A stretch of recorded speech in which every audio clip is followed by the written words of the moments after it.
Now, the rest of the story. Remember a novel called The Hustler, made into a movie in 1961? If you know the story, you have a good idea of what pool hustling is all about. The grim faces of those high-stakes competitors, the stale, smoky pool room atmosphere. But what you're about to hear is the story of a real-life hustler. He lived at 434 East 52nd Street in New York. The parlors where he hustled most of the time were on 6th Avenue. He loved the game.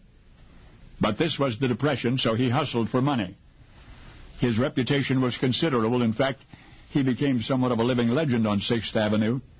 The neighborhood sharks used to nod and smile when they saw him coming. All agreed that such talent is born, not made. Oh, it's time I told you this fellow was not a pool shark. He hustled games of chess. He was a chess hustler. You see, decades ago, there were storefront chess parlors up and down Manhattan, 6th Avenue. There'd be a dozen chess boards set up on sidewalk windows, and each of those establishments employed a pro, an expert chess player, and all day long, amateurs would challenge the expert. Risk to the amateur was 50 cents of his own money, but he stood to win $1. Now, the hustler you met a moment ago was one of those amateurs. The best of them. Every day he made the rounds of 6th Avenue storefronts, challenging, almost always defeating the parlor pros. He was a native New Yorker, a prominent surgeon's son. The family was well-to-do. He attended the finest schools, Trinity, Andover Academy in Massachusetts. Partly because of his prosperous background, the Depression was particularly depressing for him. Yet while other men in their early 30s might have tried to pay the rent shooting pool, he did it playing chess. And this comparatively elegant, refined form of hustling well suited his nature. He was fastidious, careful, a Puritan to the core. He despised dirty jokes. He despised dirty jokes. He could not even imagine a man cheating on his wife. And oh yes, his power of concentration was awesome. He once called that his most valuable asset, made him an extraordinary chess player. In fact, this fellow could refuse almost anything but a chess game. He would play in person, by telephone, even by mail, carefully considering, then posting each move. Those were friendly games, of course. His money came from hustling.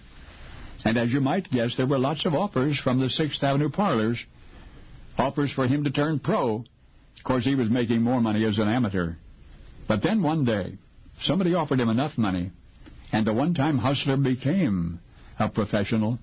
He sat in a 6th Avenue window every day, playing chess, vanquishing scores of frustrated amateurs. It was only the beginning, some said. With a gift like his, he might someday be named among the immortals of the game. Capablanca, Nalakin. But the man who once hustled at chess during the Depression would be remembered for his other profession, and the game of chess would remain an exquisite fascination, but the lifetime addiction of Humphrey Bogart. Now you know the rest of the story. And now, the rest of the story. When I think of Humphrey Bogart, chess wizard isn't exactly what comes to mind. I think of the tough guy in a fedora and trench coat, bogarting a cigarette. The man's image was so strong that even the way he smoked a cigarette became famous. Bogarting is a term derived from the way Humphrey Bogart would just let a cigarette hang out of his mouth without seeming to actually smoke it. In this episode, Mr. Harvey explained that Bogart played chess during the Great Depression, but we need to go back a little further. Humphrey DeForest Bogart was born on Christmas Day, 1899, a fact that he and Warner Brothers liked to keep hidden. After he became famous for playing villainous characters, Warner Brothers' publicity department altered his birth date to January 23, 1900, because they thought no one would believe a person born on Christmas Day could be so heinous. When an interviewer mentioned his being born on Christmas Day during an interview, Bogart became enraged. Now, Bogart's father, Belmont, was a cardiopulmonary surgeon. His mother, Maud, was a commercial illustrator and eventually became the art director of a fashion magazine called The Delineator. She even included little Humphrey in an ad for Melon's baby food. The Bogart family, that's Belmont, Maud, Humphrey, and his two sisters, had an apartment in the Upper West Side of Manhattan and a 55-acre estate in upstate New York. Humphrey and his sisters went to the finest schools. Humphrey's parents wanted him to go to Yale after studying at the prestigious Phillips Academy, but Humphrey had little interest in secondary education and dropped out. With few prospects, Humphrey joined the Navy in 1918. He later remembered, at 18, war was great stuff. Paris, sexy girls. Humphrey was a model sailor during World War I. After the war, Humphrey joined the Coast Guard Reserve and worked as a shipper and then as a bond salesman. In the Jazz Age, the 1920s, Humphrey had little money. His father had made some bad investments and his health was failing. They were unable to keep up the swanky lifestyle they once knew. Humphrey had played chess since childhood, and when his funds got low, he played chess for money, just as Mr. Harvey explained, but this was before the Great Depression. Through a friend, Humphrey got an office job at World Films. Humphrey initially wanted to write screenplays, to direct or produce, but his talents in the field just weren't there yet. He worked as a stage manager for a while and even appeared as a Japanese butler on stage in the 1921 play called Drifting. Humphrey had one line in the play. Humphrey played bit parts in several more plays and loved the late hours actors kept, the drinking parties, and the attention. You see, Humphrey told one interviewer that his parents showed little affection and paid little attention to him or his sisters. Now, rather than taking acting lessons, Humphrey figured he'd just learn on the job. He'd wing it. He gradually improved. Beginning in 1922, Humphrey appeared in 18 Broadway productions. Although he became known for his gritty characters, he mostly played romantic supporting roles in drawing room comedies. Some critics called his performances inadequate, while others said he was effective. Humphrey hated his early, what he called white pants Willie roles. You know, shallow, upper-class, well-to-do snobs who wore white pants just to let everyone know that he was above manual labor. In 1928, Humphrey made his film debut in a short film which starred Helen Hayes called The Dancing Town. He wasn't an overnight success. His character didn't even have a name. He was just called Man in Doorway at Dance. In 1929, when the stock market crashed, work in theatrical productions became scarce. Many of his acting friends moved to Hollywood to try their luck in the film industry, but Humphrey stayed in New York. In 1930, Humphrey made his second appearance on screen in the short film Broadway's Like That, starring Ruth Etting as Ruth. Humphrey's character still didn't have a name and was just called Ruth's Fiancé. Shortly thereafter, Humphrey also moved to Hollywood. There, he befriended a Broadway actor who is credited for being the first person to refer to Humphrey Bogart as Bogey. You may have heard of him, Spencer Tracy. In 1930, Bogey and Spencer Tracy made their only film together called Up the River.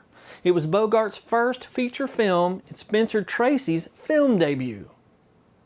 Between 1930 and 1935, Bogart traveled back and forth between Hollywood and New York, just depending on what type of work was available. Then he was cast as the escaped murderer in a Broadway play called The Petrified Forest. Leslie Howard, the star of The Petrified Forest, earned the production rights to the play. Warner Brothers made a deal with Leslie Howard to make the film. Warner Brothers began searching for an actor to play the escaped murderer, which had been Bogart's role in the play. Leslie had one stipulation for the film. He sent a message, more of an ultimatum, to studio head Jack Warner. Leslie's telegram said, "No Bogart, no deal." Leslie got his way. The film was a huge success and Humphrey Bogart became a star. Bogart was so grateful to Leslie Howard that he named his only daughter Leslie Howard Bogart. Now wait a minute, aren't we supposed to be talking about Humphrey Bogart and his love for the game of chess? In 1942, Bogart starred alongside Ingrid Bergman in the iconic film Casablanca. Now what a film! To add another layer, a certain touch to the film, Bogart insisted that his character, Rick Blaine, play chess to highlight his strategic and calculating nature. It was just a small thing that most people overlooked, but that's just how much of a professional Bogart was. Remember, Mr. Harvey said Bogart would even play chess in the mail? Well, during World War II, Bogart would play correspondence chess with American soldiers. The FBI began intercepting these messages because the agents feared the algebraic notation, that's the standard method for recording chess moves, was being used to send encrypted messages. But Bogart was no Nazi sympathizer. In May 1945, Humphrey Bogart married his third wife, Lauren Bacall, who was also an avid chess player. Now, it was with her that he had that daughter. Now, Humphrey and Lauren appeared on the cover of the June-July 1945 Chess Review magazine. And in June 1945, during an interview for Silver Screen magazine, Bogart said one of the things that mattered most to him was playing chess. He said he played chess every day, even between takes when he made films. In 1951, he appeared with Katharine Hepburn in The African Queen. While not as prominent in this film as in Casablanca, Bogart and Hepburn's characters played chess as a pastime in the film. One of Bogart's favorite Hollywood hangouts was Romanoff's restaurant on Rodeo Drive in Beverly Hills. Bogart owned a booth in the restaurant. He owned a booth. Can you believe that? No one else could use the booth but him or whomever he allowed to use it. Restaurant owner Mike Romanoff and Bogart often played chess at his booth. In 1955, Bogart played a game against chess grandmaster Samuel Reshevsky at his booth at Romanoff's and achieved a draw, or a tie. Now, he may not have won, but he didn't lose. 2 years later, 57-year-old Humphrey DeForest Bogart died from esophageal cancer on January 14, 1957. Bogart's chess-playing buddy, restaurant owner Mike Romanoff, was one of the pallbearers at his funeral. Now, after considering his film portrayals, it's not really that difficult to imagine Humphrey Bogart's love for chess.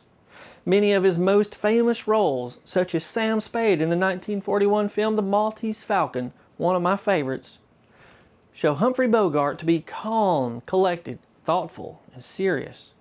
Some of the best traits of professional chess players. These were the same traits that led Humphrey Bogart to become a star in the first place. I'm Brad Dison. Thanks for watching, and now you know the rest of the story.